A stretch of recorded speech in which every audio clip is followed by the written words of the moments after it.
mali bilanci e carenza di studenti. In Veneto a settembre non apriranno le proprie porte 18 scuole paritarie. A pagare il prezzo più alto Marca, Trevigiana e Padovano.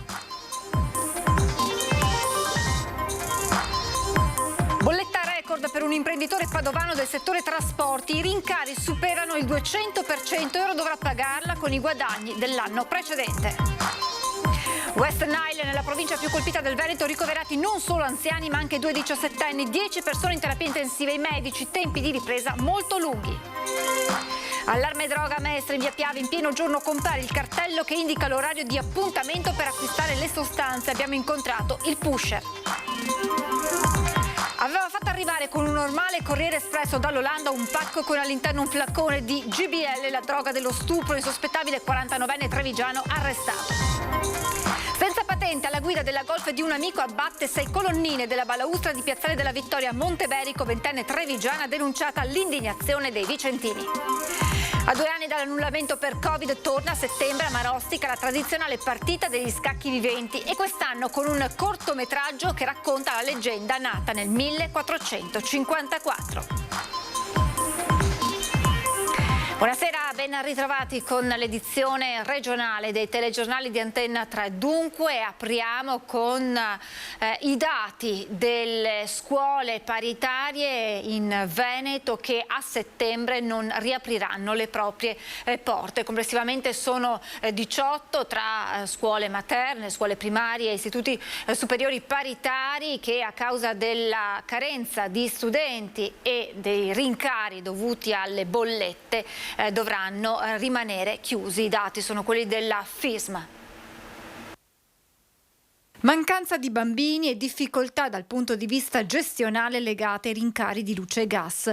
Dai dati del Ministero dell'Istruzione a settembre 18 scuole paritarie venete non riapriranno le aule ai loro studenti. La gran parte nella Marca trevigiana, 7, 6 in provincia di Padova, 2 nel Rodigino, 1 rispettivamente nelle province di Venezia, Vicenza e Verona. 11 di queste sono scuole paritarie dell'infanzia, a confermare il trend degli ultimi 5 anni che registra una perdita di 10-12 istituti tra asili e nidi all'anno. A soffrire maggiormente la provincia di Treviso che conta la chiusura di poco meno della metà delle scuole paritarie venete. Nel dettaglio a settembre la campanella non suonerà nelle scuole dell'infanzia paritarie Angelo Toso di Casiera, Angeli Custodi di Morgano, Dottor Bernardo Brunelli di Miane, Maria Immacolata di Vedelago, l'Istituto Tecnico Tecnologico Indirizzo Meccanica, Meccatronica ed Energia Cavanis, Collegio Canova di Possagno, il Liceo Classico Europeo con opzione giuridico economico Brandolini Rota di Oderzo. Al Collegio Vescovile Pio X di Treviso invece dal prossimo anno scolastico cesserà l'indirizzo di studio liceo scientifico quadriennale, resteranno invece il base e l'opzione scienze applicate. A pesare su queste scelte sofferte da un lato la denatalità e la conseguente carenza di studenti, dall'altra i costi sempre più elevati che pesano sulle casse delle scuole, soprattutto per le realtà più piccole di nidi e materne paritarie. Conti alla mano, la media regionale parla di rincari sostenuti dagli istituti del 140% per l'energia elettrica e del 100% per il gas, ma ci sono zone della regione che pagano uno scotto ancora maggiore. Poi abbiamo tutta la fascia pedemontana, quindi l'Alto Veronese, l'Alto Vicentino, l'Alto Trevigiano e il Bellunese, che ovviamente hanno ben altre bollette, soprattutto del gas per il riscaldamento ovviamente. Così di fronte a finanziamenti statali insufficienti, le scuole paritarie si trovano costrette a mettere mano alle rette del prossimo anno scolastico, ad iniziare dagli istituti del Bellunese, Alto Vicentino e Alto Trevigiano. Dovremmo, e abbiamo fatto il calcolo medio, aumentare di circa 20 euro al mese la retta ai genitori. Dovremmo fare questo. Lo dovremmo fare sicuramente dal mese di ottobre in avanti fino ad almeno a marzo. Nelle parti di territorio veneto dove il riscaldamento andrà in tutto questo periodo qua. Sorte simile per tutte le altre scuole dell'infanzia paritarie. Faremo lo stesso aumento, di circa 20 euro, non magari da ottobre, ma partiremo a novembre. Non appena accenderemo il riscaldamento. Bolletta record per un imprenditore padovano del settore trasporti, i rincari superano il 200% e ora dovrà pagarla con i guadagni dell'anno precedente. C'è stato un aumento che è stato spropositato, circa più del 200% in più rispetto ai le bollette di luglio 2021. Per i consumi dell'energia elettrica del mese di luglio 2022, Massimiliano Berto, titolare della Battagin Trasporti, dovrà sborsare più di 47.000 euro, per la precisione 32.515 euro per la sede di Tribano e 15.150 euro per la sede di Cardano al Campo in provincia di Varese. L'azienda, che si occupa di trasporto merci dal produttore alla grande distribuzione, in estate ha sempre bollette più alte, ma questa volta gli aumenti sono esorbitanti e superano il 200%. Nel nostro caso, è il caso di tutte le aziende, non si possono aumentare i prezzi, bisognerebbe fare un aumento dei prezzi sproporzionato. Nel nostro caso le tariffe del trasporto, ma i nostri clienti sono aziende produttrici alle quali non possiamo sottoporre da oggi a domani aumenti del 30% sulle tariffe di trasporto, perché vorrebbe dire metterle in difficoltà, sicuramente metterle in crisi, o si va fuori mercato. 80 dipendenti, 50 camion. I tempi duri nel settore trasporti sono iniziati a marzo con il caro carburante, ora quello dell'energia, e per far fronte a queste bollette la ditta di Massimiliano Berto dovrà andare ad intaccare gli utili dello scorso anno. Siamo una piccola azienda che ha sempre vissuto di economie e che ha sempre messo da parte, tra virgolette, e le bollette si pagheranno. Il problema è poi l'anno prossimo cosa faremo, perché i bilanci a fine anno si fanno e in base a quelli poi un imprenditore deve decidere cosa fare, ma se dobbiamo lavorare in queste condizioni non ci sono alternative. La speranza è che qualche aiuto possa arrivare dallo Stato, a cui l'imprenditore fa appello in vista anche delle elezioni politiche. Quello che tutti ci aspettiamo è sostegno alle imprese, perché tutte le imprese, tutto il settore produttivo è colpito, ma è colpito in modo pesante. Per cui speriamo che chi vada a governare riesca a fare qualcosa, anche se personalmente la vedo molto nera. Restiamo nel Padovano per parlare di West Nile, che sta mettendo sotto pressione le terapie intensive degli ospedali padovani. 10 persone sono ricoverate in azienda ospedaliera, solo 2 i ricoveri per Covid, ma i tempi delle cure e della ripresa dei pazienti sono molto lunghi. Allora sentiamo il bollettino di Padova, la provincia più colpita in Italia dalla West Nile. Si è passati dal Covid al West Nile, un'altra estate di passione per le terapie intensive degli ospedali padovani, che mentre si svuotavano dei pazienti colpiti dal Covid si sono riempite di persone contagiate dal virus trasmesso dalle zanzare. Il bollettino da luglio ad oggi conta 141 casi, di questi 63 sono forme neuroinvasive piuttosto gravi. Negli ospedali dell'USL Eugania sono 16 pazienti ricoverati, in azienda ospedaliera a Padova invece 14, di questi 10 sono seguiti nei vari reparti di terapia intensiva. Questa patologia, determinando una encefalite e una paralisi flaccida, ovviamente ha dei recuperi molto lunghi in terapia intensiva, anche perché hanno necessità di essere ventilati meccanicamente per periodi altrettanto lunghi. Un paziente è ricoverato in terapia intensiva da più di un mese e anche la ripresa ha tempi molto lunghi. Per la prima volta il virus, che per il 70-80% dei casi è asintomatico, non ha colpito solo gli anziani, ma sono stati ricoverati con forme febbrili anche giovani. Attualmente, per esempio, ci sono in cura 2 diciassettenni a Padova. Verosimilmente il clima di quest'anno, che è caratterizzato purtroppo da un caldo forse eccessivo rispetto a quello che eravamo abituati, ha determinato un'espressività diversa di questo virus, che ovviamente nella maggior parte dei casi, come lei diceva, è un virus che determina una forma asintomatica o simile influenzale. Oltre alle disinfestazioni messe in campo dai comuni, ci si può difendere così, spiega il direttore generale dell'azienda ospedaliera di Padova, Giuseppe Dalben. Alba e tramonto, quando usciamo, possibilmente usare camicie a manica lunga, pantaloni lunghi. C'è l'attenzione a tutte quelle situazioni di acqua stagnante, quindi vasi dei fiori, secchi d'acqua, piscinette che usiamo appunto per i bambini in questo periodo, che vanno appunto ricambiate con una certa frequenza come acqua, e così via. Le stesse ciotole per i cani, per esempio, no? Per gli animali non devono essere lasciate lì per tempi prolungati. Contro il virus West Nile ci sarebbe anche un vaccino sperimentato 8 anni fa, lo ha detto il professor Giorgio Palù, presidente di AIFA e professore di virologia dell'Università di Padova, ma è sempre mancata la volontà delle industrie farmaceutiche di svilupparlo, perché la malattia ha una scarsa letalità e un'incidenza variabile legata alla stagionalità, ha spiegato Palù.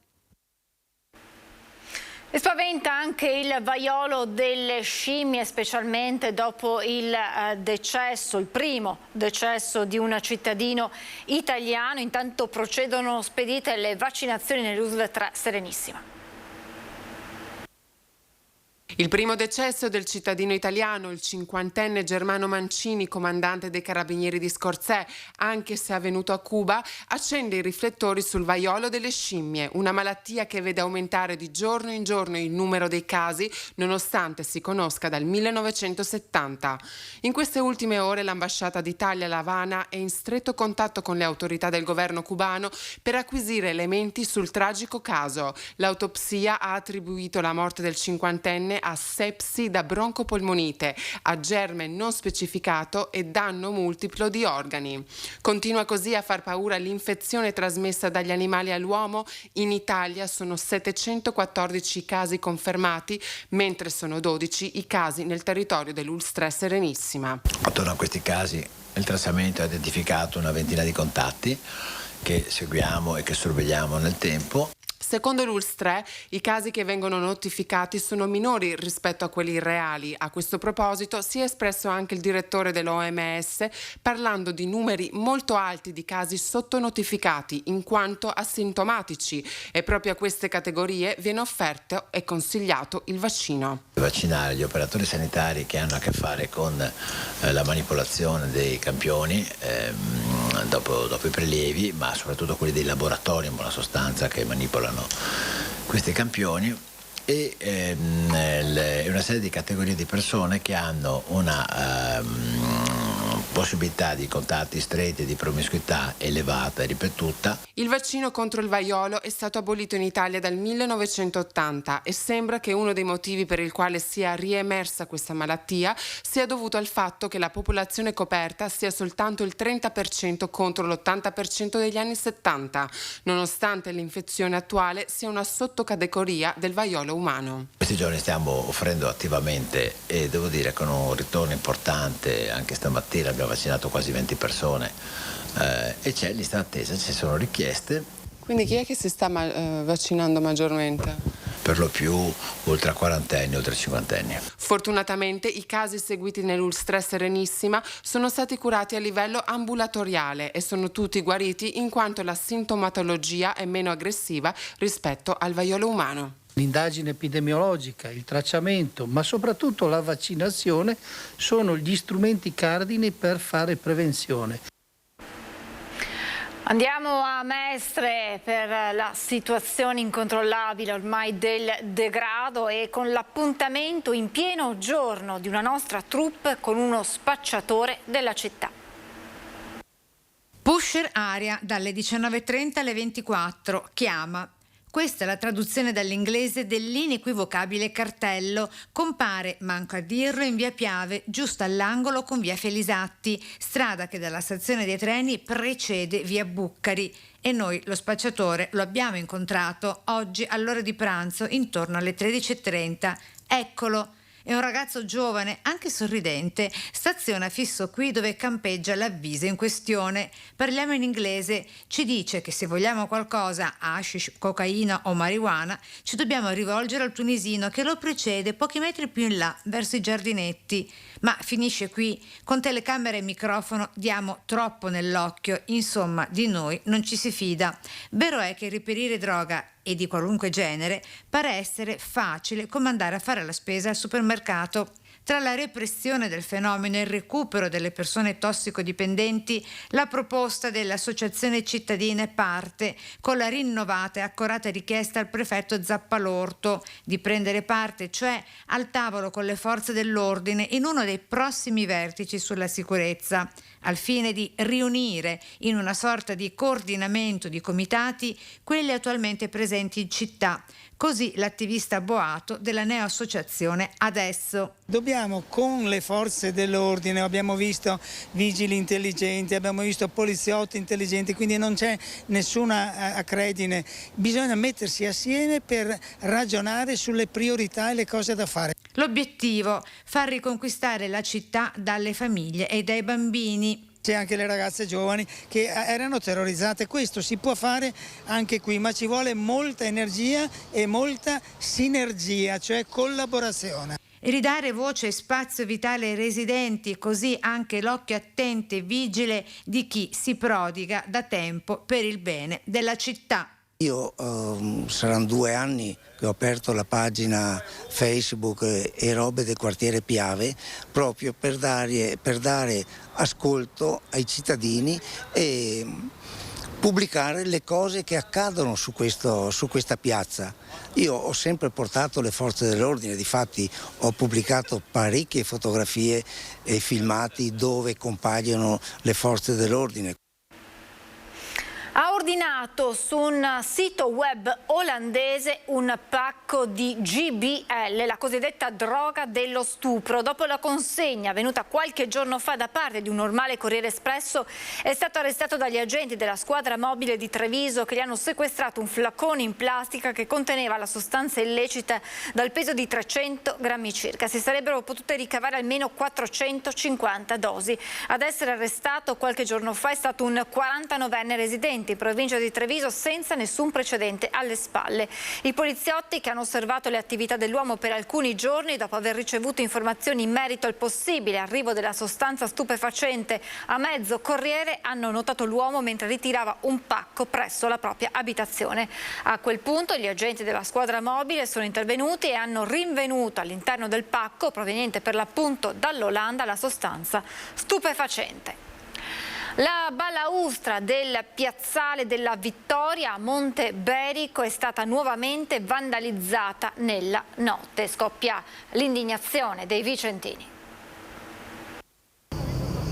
Monte Berico, piazzale della Vittoria. Non c'è pace per la storica balaustra in pietra di Vicenza che cinge il balcone più prestigioso che si affaccia dall'alto sulla città. Per la terza volta in un anno questo manufatto artistico è stato rovinosamente vandalizzato. È accaduto nella notte. Un'auto sfuggita al controllo ha impattato sulla barriera che ha trattenuto la vettura, ma ha divelto 6 colonnine che sono precipitate nel vuoto. L'ennesimo affronto che indigna cittadini e turisti. È una vergogna, guardi. Non so, la gente non sa cosa, i soldi che spendiamo per sistemare queste cose. Io, pur non essendo vicentina, venendo qua come turista, credo che questo posto sia un simbolo di Vicenza, un punto molto importante, e mi dispiace semplicemente che venga rovinato da certa gente che sembra avere nient'altro da fare. A Monte Berico, insomma, non è proprio ecco. Esatto, quindi è il doppio più grave, diciamo così, perché è proprio un disastro. No, bisogna far vedere che è una cosa che non si deve fare, perché di gente, di vandali ce n'è all'infinito qua e dappertutto. Non è giusto che un patrimonio del genere venga rovinato, quindi sicuramente una pena è da far vedere per tutti quanti e per far capire che non si deve fare una cosa del genere, che deve essere punita giustamente. Spero che verranno presi, perché non mi pare giusto che rimanga impunita questa azione, soprattutto perché la mia paura è che poi continuino nel tempo. Sì, pene esemplari. Se restano ancora ignoti i responsabili dei 2 primi atti vandalici, sono stati individuati gli autori del danneggiamento di questa notte. Alla guida della vettura una Volkswagen Golf, una ragazza ventenne di Treviso senza patente che ha ammesso le sue responsabilità agli agenti di polizia locale subito intervenuti verso mezzanotte su segnalazione di un testimone. Avrebbe avviato la vettura girando le chiavi sul cruscotto lasciate dal proprietario, non riuscendo però a controllare la partenza del veicolo. Ora dovrà pagare un'ammenda di oltre 5.000 euro per guida senza patente e danneggiamento e dovrà inoltre farsi carico dei costi del restauro. Quasi 400 euro di multa anche per il proprietario della Golf, un 32enne sanzionato per l'incauto affidamento del mezzo. Meno male che li hanno presi, questo è un bel fatto, diciamo, basta. E pagheranno, devono pagare. Spero, spero, perché io qui so che in Italia non paga più nessuno ormai. Meriterebbero pene esemplari? Direi di sì. Sull'inappellibilità delle assoluzioni Berlusconi ha ragione. Così l'ex magistrato Carlo Nordio, nella lunga intervista rilasciata al nostro direttore Luigi Baciali, è andata in onda integralmente ieri sera nel corso di Focus. Ma Nordio, nome di punta in Veneto per Fratelli d'Italia alle elezioni, parla anche di cosa va cambiato nella giustizia e del perché ha deciso di scendere in campo. Allora sentiamo un estratto della sua intervista. Ho sempre avuto delle remore per che un magistrato entrasse in politica, a maggior ragione quando un magistrato aveva, come ho fatto io, svolto indagini nei confronti di personaggi politici. Poi però mi è stato obiettato che dopo 6 anni quasi dal congedo della magistratura tutti questi scrupoli non avevano più ragione d'essere. La seconda ragione, anche più importante, è che dopo aver scritto per 25 anni sulla criticità della nostra giustizia, essendomi stato offerto proprio in modo molto convincente la possibilità di intervenire nel dibattito politico, quindi nella produzione delle leggi, cioè in Parlamento, al di là di eventuali altre prospettive che sono ovviamente incerte e future, però ecco, trascurare questa possibilità di contribuire a fare delle leggi chiare, giuste, importanti, che sono quelle per le quali ho predicato per 25 anni, è una possibilità da non perdere, e rifiutarle sarebbe stato quasi un gesto di viltà. La magistratura ha fallito nella lotta, si fa per dire, alla corruzione, perché unitamente alla politica ha pensato di combattere la corruzione con l'arma del processo penale, mentre la corruzione va combattuta con una delegiferazione, cioè con una semplificazione normativa, e soprattutto va combattuta dalla politica, non va combattuta dai giudici o dai pubblici ministeri. Quali sarebbero, diciamo, le riforme più urgenti, più importanti in un momento in cui si dice la giustizia è lenta, la giustizia non funziona, i magistrati? Bisogna ridurre drasticamente le leggi, bisogna semplificare le procedure, e per quanto riguarda il processo penale bisogna essere garantisti. Intendiamoci, garantismo vuol dire due cose, non vuol dire soltanto il buonismo. Bisogna essere garantisti nella presunzione di innocenza, che è garantita dalla Costituzione, e quindi limitare al massimo la custodia cautelare in carcere, e garantisti nell'applicazione della pena. Quando una persona è condannata la deve espiare. Mentre noi oggi assistiamo al paradosso che è tanto facile entrare in prigione prima del processo, quando si è presunti innocenti, ed è altrettanto facile uscire di prigione dopo la condanna, quando si è colpevoli conclamati. Berlusconi ha proposto, per quanto riguarda le assoluzioni, l'inappellabilità, no? Cioè uno assolto in primo grado non può essere poi mandato in giudizio, in appello, eccetera. Lei come la considera? La considero sacrosanta, io stesso ne ho scritto ancora 20 anni fa, ma per una ragione molto semplice: se la condanna può intervenire soltanto quando le prove a carico sono al di là di ogni ragionevole dubbio, come fai a condannare una persona che è già stata assolta in un processo in cui evidentemente i giudici hanno dubitato così tanto da assolvere? I tribunali spesso sono in gravi difficoltà, penso, dottor Nordio, al Tribunale di Treviso, mancanza di personale, giudici che non riescono a portare avanti il loro lavoro. cosa si può fare? È dai tempi della professione di mio papà, cioè degli anni 50, quando io ero piccolo, che sentivo dire che le cause a Treviso sono lente perché manca il personale. Poi il personale si è affievolito, è stato diminuito un po' dal Covid, mentre sono aumentati a dismisura i contenziosi. Mi batterò fino alla fine perché vengano aumentati enormemente gli organici, ma non solo dei magistrati, ma soprattutto dei cancellieri e dei segretari, perché sono loro la struttura portante di un ufficio giudiziario. Voltiamo pagina. Dopo l'annullamento dell'edizione 2020 a causa del Covid a Marostica, quest'anno si rinnova la magia della storica partita a scacchi a personaggi viventi.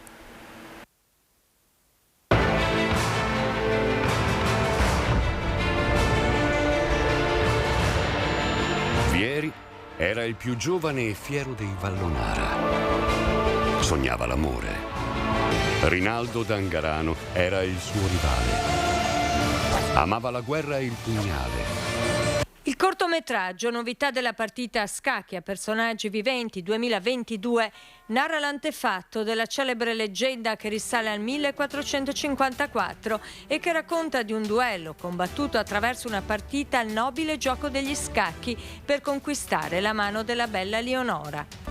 Leonora, intanto, ascoltava il suo cuore e confidava alla madre perduta e tanto amata i suoi turbamenti e le sue speranze. Un'epopea d'amore senza tempo che dopo 4 anni di stop con l'annullamento dell'edizione 2020 a causa del Covid torna ora ad incantare il pubblico in una delle piazze più belle d'Italia.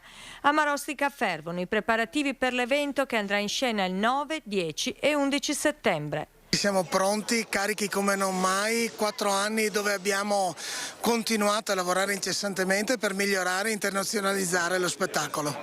Che partita a scacchi sarà quella di quest'anno? Beh, la partita a scacchi della rinascita a tutti gli effetti e la partita a scacchi che ci porterà verso il centenario del nostro meraviglioso spettacolo. La regia è affidata ancora una volta a Maurizio Panici, sempre attento a rispettare la tradizione. Sempre nel rispetto della tradizione, ma proiettati con una visione di futuro e utilizzando anche i mezzi che abbiamo a disposizione per poterlo fare. La partita a scacchi a personaggi viventi è una rappresentazione capace di muovere un'intera comunità. Saranno 650 i figuranti in scena, oltre ai tecnici e ai volontari che lavorano dietro le quinte. Il sindaco di Marostica, Matteo Mozzo, abituato a vivere la partita sul campo tra gli armati, sarà costretto dagli impegni istituzionali a fermarsi in tribuna. È difficile da spiegare per chi non è cittadino marosticense cosa vuol dire la partita a scacchi. Non è un evento, è una cosa quasi di proprietà di ogni marostegano, diciamolo. E l'emozione è tanta e crea veramente un movimento di popoli in cui tutta la città collabora. Sono sicuro che sarà una edizione da record e ne gioverà a tutto il territorio, non soltanto la nostra città. Con queste belle immagini si conclude la nostra edizione regionale del telegiornale. Vi lascio come sempre alle previsioni meteo. Grazie per l'attenzione e buon proseguimento di serata.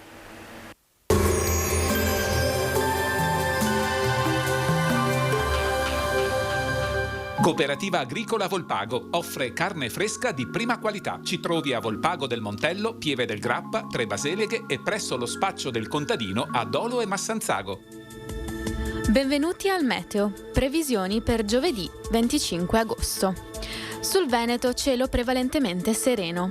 In montagna saranno possibili locali piovaschi o brevi rovesci temporaleschi in serata. Temperature minime tra i 20 e i 22 gradi, massime oscillanti tra i 30 e i 32 gradi.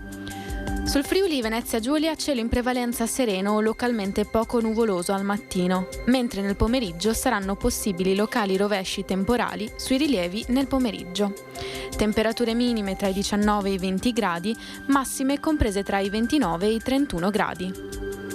Sul Trentino Alto Adige tempo soleggiato nella prima parte della giornata, con possibili annuvolamenti dal pomeriggio. Non sono esclusi locali rovesci o temporali sui rilievi.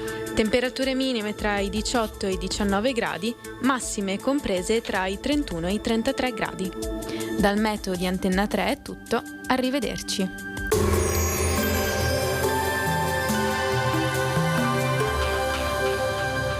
Cooperativa Agricola Volpago offre carne fresca di prima qualità. Ci trovi a Volpago del Montello, Pieve del Grappa, Tre Baseleghe e presso lo spaccio del contadino a Dolo e Massanzago.